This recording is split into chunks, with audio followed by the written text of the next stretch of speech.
Hello and good morning everyone. आज के इस लेक्चर में हम थर्मोडाइनमिक्स को ही कंटिन्यू रखेंगे और आज का हमारा जो टॉपिक है वो पीवी डायग्राम के ऊपर रहने वाला है।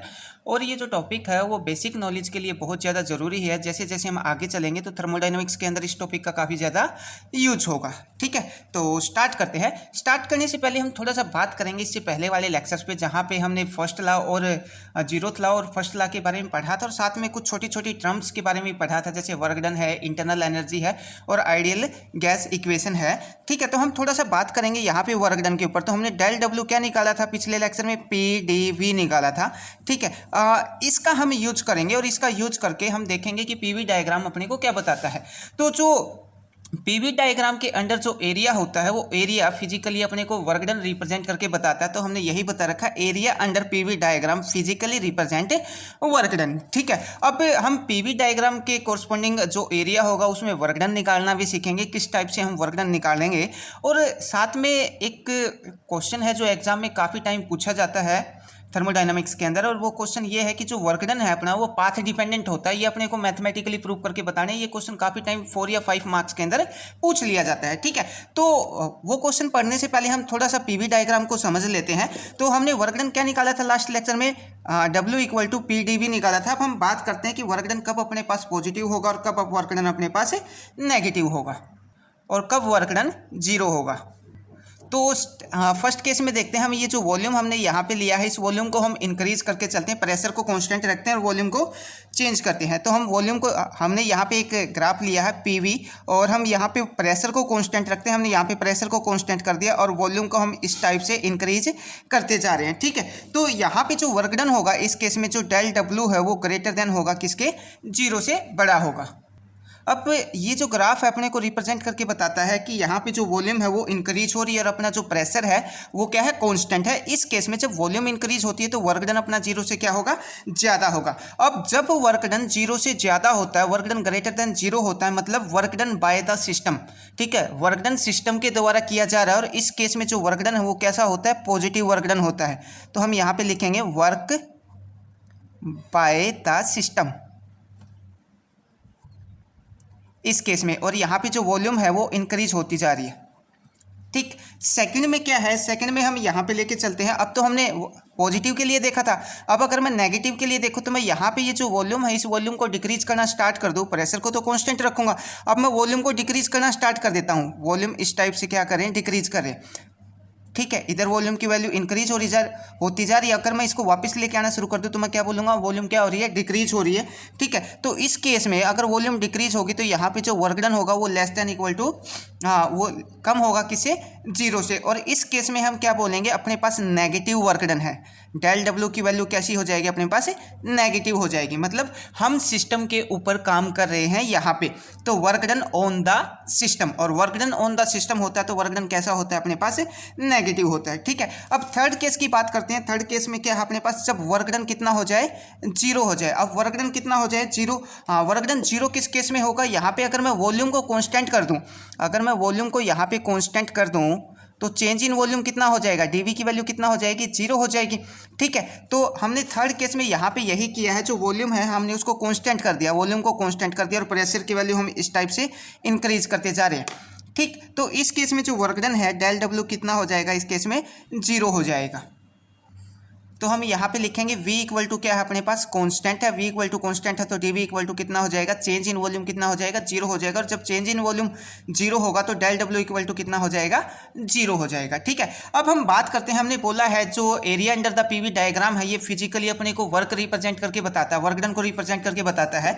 तो अब हमने यहाँ पे दो प्रॉब्लम ली है। ठीक है, एक तो ये इस एरिया के अंदर अपने को क्या बताना है, इस रेक्टेंगल के अंदर अपने को वर्क डन बताना है कि इस पीवी, ये एक पीवी डायग्राम है। ठीक है, और इस पीवी डायग्राम के अंदर ये वाला जो एरिया आ रहा है, इस एरिया के कोरस्पॉन्डिंग जो वर्क डन है वो अपने को यहाँ पे निकालना है। बिल्कुल सिमिलर हमने यहाँ पे एक सर्कल लिया है और यहाँ पे भी अपने को क्या निकालना है, वर्क डन निकालना है। तो वर्क डन क्या होता है, अपने पास del W equal to P D V. ठीक है, तो ये भी हम निकाल लेते हैं।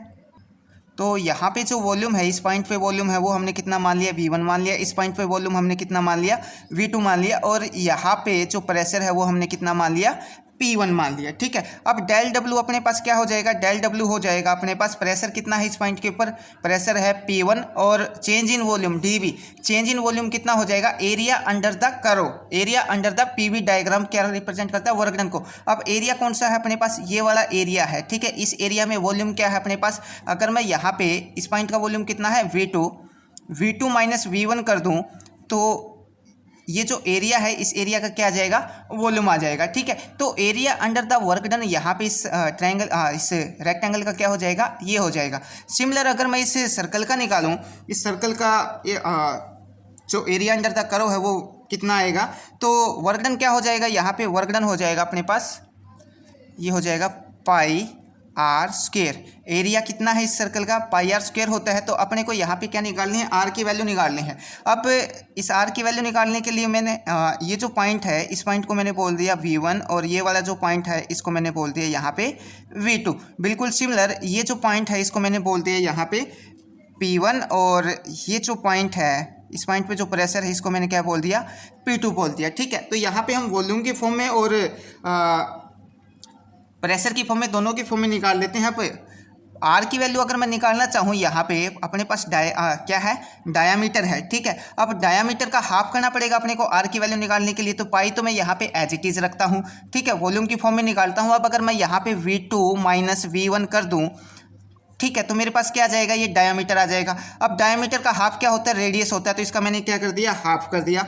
और आर का स्क्वायर है तो इसका मैं कंप्लीट का क्या कर दूंगा, यहाँ पे स्क्वायर कर दूंगा। तो ये क्या आ जाएगा, वर्क डन आ जाएगा, किसके कोरस्पॉन्डिंग, इस सर्कल के कोरस्पॉन्डिंग। बिल्कुल सिमिलर अगर मैं पावर की फॉर्म में इसको निकालना चाहता हूँ तो क्या आ जाएगा, ये आ जाएगा पाई और ये P2 minus P1 divide by 2 और इसके कंप्लीट का होल स्क्वायर, ठीक है। तो ये क्या आ जाएगा अपने पास, वर्क डन आ जाएगा, ठीक है।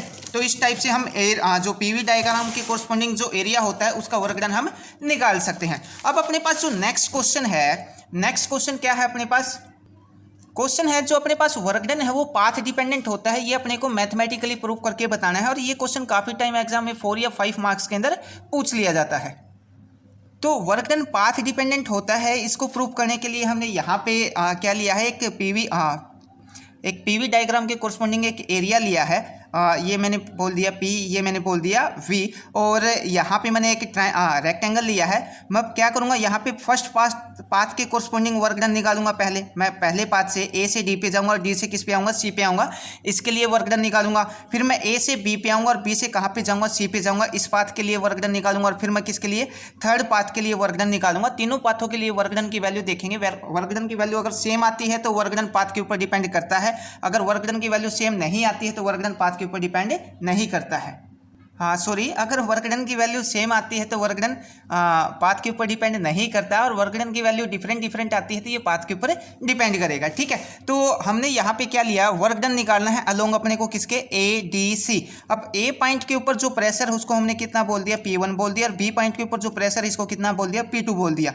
B पॉइंट के ऊपर जो वॉल्यूम है वो कितना है, V1 है, और जो C पॉइंट के ऊपर वॉल्यूम है ये कितना बोल दिया, V2 बोल दिया, ठीक है। अब वर्क डन का फॉर्मूला क्या होता है अपने पास, del W equal to PdV, ये वर्क डन का फॉर्मूला होता है। तो फर्स्ट पाथ के कोरस्पॉन्डिंग निकालता हूं मैं पहले ADC, A ये रहा अपने पास, D ये रहा और C ये रहा, ठीक है। फर्स्ट पाथ के जो कोरस्पॉन्डिंग वर्क डन है इसको मैंने बोल दिया W1। तो W1 की वैल्यू क्या हो जाएगी, सबसे पहले मैं कहाँ पे जा रहा हूँ, A से D के ऊपर जा रहा हूँ। तो A से मैं जब D पे गया तो A के ऊपर प्रेशर कितना था, P1 था, और D के ऊपर भी प्रेशर कितना था, P1 था। तो हमने यहाँ पे क्या लिख दिया, P1।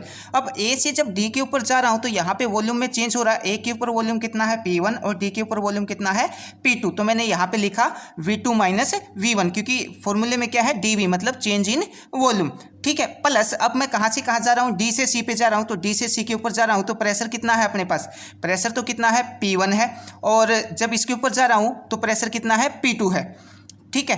तो चेंज इन जो प्रेशर और साथ में जो वॉल्यूम है, इस पॉइंट पे जो वॉल्यूम है, D पॉइंट पे भी वॉल्यूम कितना है, V2 है, और C पॉइंट के ऊपर भी वॉल्यूम कितना है, V2 है। मतलब जो DV है, चेंज इन वॉल्यूम है, अगर D से मैं C पे आऊँगा तो चेंज इन वॉल्यूम कितना हो जाएगा अपने पास, 0 हो जाएगा। तो यहाँ पे हमने प्लस में क्या लिख दिया, 0 लिख दिया, किसके लिए, D से C के लिए, ठीक है। तो यहाँ पे हमने बोला वॉल्यूम क्या है, कांस्टेंट है, इसलिए क्या आया, 0 आया है। इसको हमने बोल दिया इक्वेशन नंबर 1। अब मैं सेकेंड पाथ के कोरस्पॉन्डिंग वर्क डन निकालता हूँ, ठीक है। फर्स्ट पॉइंट के ऊपर प्रेशर कितना है, फर्स्ट पॉइंट के ऊपर जो एक सेकेंड, सेकेंड वर्क डन निकालता हूँ किस पाथ के कोरस्पॉन्डिंग, ए डी सी। तो पहले मैं कहाँ से कहाँ आता हूँ, ए से बी आता हूँ और फिर बी से सी पे आता हूँ। तो ए से बी जब आता हूँ तो वॉल्यूम ए के ऊपर भी वॉल्यूम कितना है, V1 है, और बी के ऊपर भी वॉल्यूम कितना है, V1 है। तो इसके लिए कितना आ जाएगा, चेंज इन वॉल्यूम 0 हो जाएगा। तो ए से डी का वर्क डन कितना आ जाएगा, 0 आ जाएगा। ठीक है, अब बी से सी पे जाता हूँ तो बी के ऊपर प्रेशर कितना है अपने पास, P2 है, बी पे प्रेशर कितना है, P2 है। ठीक है, और चेंज इन वॉल्यूम कितना हो रहा है जब सी पे जा रहा हूँ, तो V2 माइनस V1, ये अपने पास क्या आ गया, इसको हमने बोल दिया इक्वेशन नंबर सेकंड। अब अगर मैं इक्वेशन नंबर फर्स्ट और सेकंड को देखूँ तो दोनों पाथ के लिए जो वर्क डन है वो क्या आया है, डिफरेंट डिफरेंट आया। तो हम यहाँ से भी बोल सकते हैं कि जो वर्क डन है वो पाथ के ऊपर डिपेंड करता है। ठीक है, अब यहाँ से भी बोल सकते हैं आप अगर मैं थर्ड पाथ के लिए निकालना चाहूँ, अब मैं बिल्कुल डायगोनली आ रहा हूँ, ए से सी पे आ रहा हूँ सीधा, इसको मैंने बोल दिया पाथ 3, और पाथ 3 के कोरस्पॉन्डिंग जो वर्क डन होगा वो मैंने बोल दिया W3।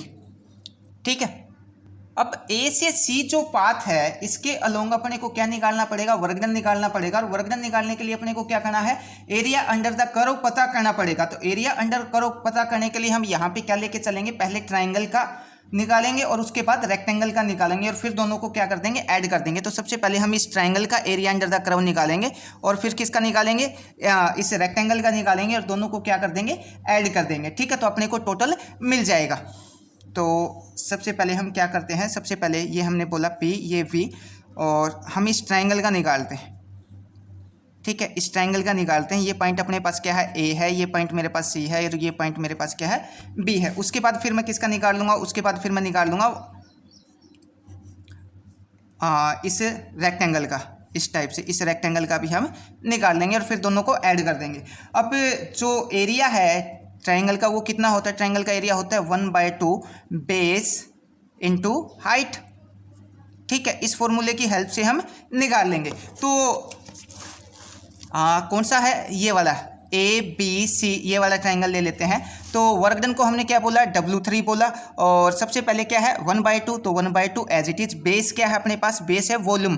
ठीक है, यहाँ पे V1 है, यहाँ पे V2 है, तो क्या आ जाएगा वॉल्यूम, क्या कितनी आ जाएगी, यहाँ से लेके यहाँ तक V2 माइनस V1। तो यहाँ पे मैंने लिखा V2 माइनस V1 इंटू क्या है हाइट, हाइट में क्या जाएगा P1 माइनस P2। तो यहाँ पे हमने लिख दिया P1 माइनस P2। ये अपने पास किसका एरिया है, ट्राइंगल का एरिया है। ठीक है, अगर मैं रेक्टेंगल का निकालूँ तो ये वाला किसका हो जाएगा, अपने पास रेक्टेंगल का एरिया हो जाएगा। दोनों को हमने यहाँ पे ऐड कर दिया। ठीक, अब नेक्स्ट स्टेप में हमने क्या किया, P1 की मल्टीप्लाई इस कंप्लीट के साथ कर दी, फिर P2 की मल्टीप्लाई इसके साथ कर दी। P1 की मल्टीप्लाई की तो अपने पास ये वाली टर्म आ जाएगी, P2 की मल्टीप्लाई की तब ये वाली टर्म अपने को मिल जाएगी। ये वाली हमने एज इट इज रखी। अब ये कंप्लीट क्वांटिटी है, इसके आगे मैं 1 लिख दूँ और ये कितना हाफ है। ठीक है, अब 1 में से हाफ जाएगा, 1 में से हाफ जाएगा, कितना रह जाएगा, हाफ रह जाएगा।